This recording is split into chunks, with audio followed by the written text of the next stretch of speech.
আর মাত্র ২ সপ্তাহ, তারপরই রাজ্যের সরকারি কর্মচারী এবং শিক্ষক শিক্ষিকারা পাবেন বকেয়া ডিএর ২৫% টাকা।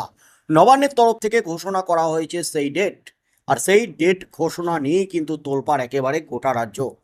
আশায় বুক বেঁধে আছেন রাজ্যের সরকারি কর্মচারী এবং শিক্ষক শিক্ষিকারা। ২৭শে জুনই রাজ্য সরকারি কর্মচারীদের সুপ্রিম কোর্টের নির্দেশে মিটিয়ে দেওয়া হবে বকেয়া ডিএ। এমনই কিন্তু দাবি উঠতে শুরু করে দিয়েছে বিভিন্ন মহলের দাবি নবান্নই এই ডেট ঘোষণা করেছে। ২৭শে জুনই দেওয়া হবে মিটিয়ে বকেয়া ডিএর ২৫%-এর সমস্ত টাকা। নবান্ন কি সত্যি এই ২৭শে জুনের ডেট ঘোষণা করেছে ডিএ দেওয়ার ক্ষেত্রে? অবশেষে নবান্ন সূত্রে উঠে এলো একেবারে বিস্ফোরক দাবি। বকেয়া ডিএ নিয়ে যে নড়ে চড়ে বসেছে নবান্ন, মুখ্যমন্ত্রী যে গ্রিন সিগন্যাল দিয়েছেন অর্থ দপ্তরকে, সেটা কিন্তু একেবারে স্পষ্ট হয়ে গেছে। বিভিন্ন সংবাদ মাধ্যম থেকে শুরু করে নবান্ন সূত্রেও কিন্তু এই দাবি উঠে আসছে। ইতিমধ্যেই একজন নোডাল অফিসার নিয়োগ করা হয়েছে গত মে মাসের শেষের দিকেই, সেই নোটিফিকেশনও কিন্তু সামনে এসেছে। অর্থাৎ ডিএ মেটাতে ট্রাইব্যুনালের যে অর্ডার, সেই অর্ডারই কিন্তু পালন করছে রাজ্য সরকার। অর্থাৎ ট্রাইব্যুনাল দীর্ঘদিন আগে যে অর্ডার দিয়েছিল, যে অর্ডারের বিরুদ্ধে রাজ্য কলকাতা হাইকোর্টে গিয়েছিল এবং কলকাতা হাইকোর্ট থেকে মামলা নিয়ে গেছে সুপ্রিম কোর্টে। অবশেষে মামলা লড়তে কোটি কোটি টাকা খরচ করেও শেষ রক্ষা কিন্তু হয়নি। বকেয়া ডিএ রাজ্যের সরকারি কর্মচারীদের মৌলিক অধিকার কিনা, সেই নিয়ে কিন্তু ফাইনাল নিষ্পত্তি হবে আগামী ৪ঠা আগস্ট। তার আগে ২৫% ডিএ মেটাতেই হবে রাজ্যের সরকারি কর্মচারীদের। তাই খেলায় পড়ে এবার কিন্তু পিঠ বাঁচাতে রীতিমতো যুদ্ধকালীন তৎপরতায় কাজ এগিয়ে চলছে, কারণ ইতিমধ্যেই ৩ সপ্তাহ অতিক্রান্ত হয়ে গেছে। হাতে আর মাত্র ৩ সপ্তাহ বাকি। ৩ সপ্তাহ কিন্তু সময় নেই হাতে, আর মাত্র ১৫ থেকে ১৬ দিন। তারপরই কিন্তু রাজ্যের সরকারি কর্মচারীদের এই বকেয়া ডিএর টাকা মিটিয়ে দিতে হবে এবং আর মাত্র ৪ দিন পর সুপ্রিম কোর্টকে জানাতে হবে যে এই বকেয়া ডিএর টাকা মেটানোর জন্য কি পদক্ষেপ নিচ্ছে নবান্ন এবং অর্থ দপ্তর। এমনই কিন্তু সুপ্রিম কোর্টের বিচারপতি নির্দেশ দিয়েছেন। শুধুমাত্র রাজ্য সরকার নয়, মামলাকারী সংগঠনের তরফ থেকেও কিন্তু হলফনামা জমা দেবে সুপ্রিম কোর্টে, এমনই কিন্তু নির্দেশ আছে বিচারপতির। অর্থাৎ ৪ সপ্তাহের মধ্যে যদি রিপোর্ট দিতে না পারে দিয়ে দেওয়ার জন্য কি পদক্ষেপ নিচ্ছে রাজ্য, তাহলে কিন্তু সুপ্রিম কোর্টের রোষের মুখে পড়ে যাবে রাজ্য। তার মধ্যেই এবার বকেয়া ডিএ নিয়ে অবশেষে নড়ে চড়ে বসাচ্ছে রাজ্য। তবে সত্যিই কি নবান্নের তরফ থেকে, অর্থ দপ্তরের তরফ থেকে ২৭শে জুন ডেট ঘোষণা করা হয়েছে? অবশেষে নবান্নের আধিকারিকদের মারফত যে খবর উঠে এলো, সে খবর রীতিমতো চমকে দিল গোটা রাজ্যের লক্ষ লক্ষ সরকারি কর্মীদের। পশ্চিমবঙ্গের রাজ্য সরকারি কর্মীদের বকেয়া মহার্ঘ ভাতা নিয়ে চরম উত্তেজনার মধ্যে একটি খবর ছড়িয়ে পড়েছে।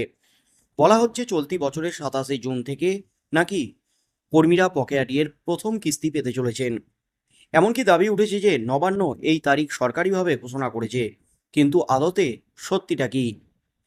সংবাদ মাধ্যমের ফ্যাক্ট চেক অনুসন্ধানে যা উঠে এসেছে তা কিন্তু সকল কর্মচারীদের জানা অত্যন্ত জরুরি। গত ১৬ই মে ২০২৫-এ সুপ্রিম কোর্ট রাজ্য সরকারকে নির্দেশ দেয় ৬ সপ্তাহের মধ্যে রাজ্য সরকারি কর্মীদের বকেয়া ডিএর ২৫% মিটিয়ে দিতে হবে। যদি সেই হিসেব ধরা হয় তাহলে সময়সীমা শেষ হয়ে যাচ্ছে ২৭শে জুন ২০২৫-এ। কিন্তু এটি আসল সমস্যা। এই ৬ সপ্তাহের সময়সীমা আদালতের নির্দেশ অনুযায়ী নির্ধারিত হলেও রাজ্য সরকার এখনও কোনো অফিসিয়াল বিজ্ঞপ্তিতে তারিখ ঘোষণা করেনি। তাহলে ২৭শে জুন ডিএ দেওয়া হবে, খবরটা কোথা থেকে এলো?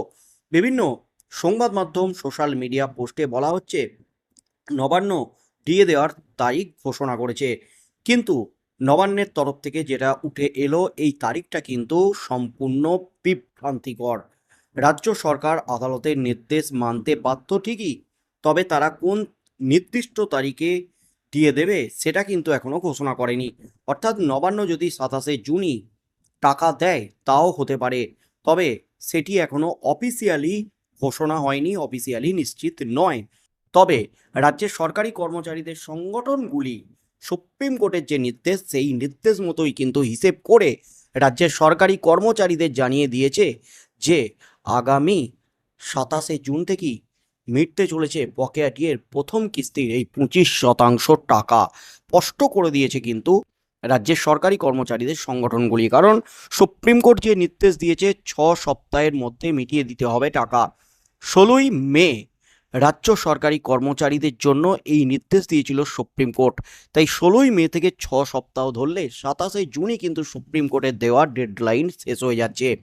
আর এই ডেডলাইনের মধ্যে না যদি ডিএ মেটাতে পারে রাজ্য, তাহলে কিন্তু রাজ্যের সরকারি কর্মচারীদের সংগঠন কনফেডারেশন অফ স্টেট গভর্নমেন্ট এমপ্লয়িজের সাধারণ সম্পাদক মলয় মুখোপাধ্যায় বাবু তিনি কিন্তু স্পষ্ট হুঁশিয়ারি দিয়ে দিয়েছেন সরকারকে যে আমরা কিচ্ছু করব না, আমরা শুধু চুপচাপ দেখব।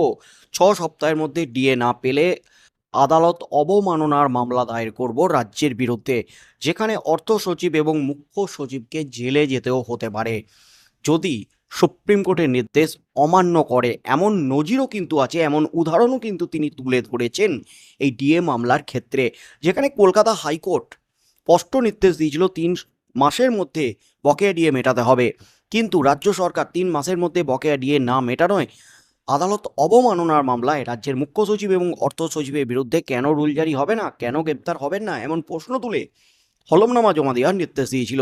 তারপরই কিন্তু রাজ্য পিঠ বাঁচাতে সুপ্রিম কোর্টে মামলা দায়ের করে হাইকোর্টের নির্দেশের বিরুদ্ধে, কিন্তু সেখানেও শেষ রক্ষা হয়নি। তাই 27 জুন যে তারিখটা আসছে, সেখানে কিন্তু এই তারিখটা মূলত রাজ্যের সরকারি কর্মচারীদের সংগঠনের তরফ থেকেই জানানো হয়েছে। নবান্নের তরফ থেকে অফিসিয়ালি এখনো পর্যন্ত কিন্তু এই তারিখ ঘোষণা করা হয়নি, স্পষ্ট কিন্তু জানিয়ে দেওয়া হলো নবান্নের আধিকারিকদের মারফত। তবে বকেয়া ডিএ সুপ্রিম কোর্টের নির্দেশ মতো নির্ধারিত সময়ে যে পেতে চলেছেন রাজ্যের সরকারি কর্মীরা, এমন খবর কিন্তু উঠে আসছে। তা না হলে কিন্তু বিপদে পড়তে পারেন রাজ্যের মুখ্য সচিব এবং অর্থ সচিব। তাই পিঠ বাঁচাতে তোড়জোড় কিন্তু একেবারে যুদ্ধকালীন তৎপরতায় চলছে ডিএ মেটাতে। বকেয়ার ডিএর যে সময়কাল এবং প্রাপ্যতা, কারা পাবেন এই বকেয়া ডিএ, এই নিয়েও কিন্তু একটা জটিলতা চলছে।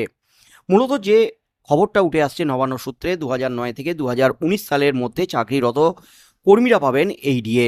অবসরপ্রাপ্ত কর্মীরা তাদের অবসর সময়কাল অনুযায়ী ডিএ পাবেন।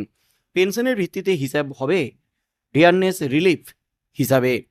এই মুহূর্তে রাজ্য সরকারি কর্মীরা পান 18% ডিএ, যেখানে কেন্দ্রীয় সরকারি কর্মীরা পাচ্ছেন 55% ডিএ।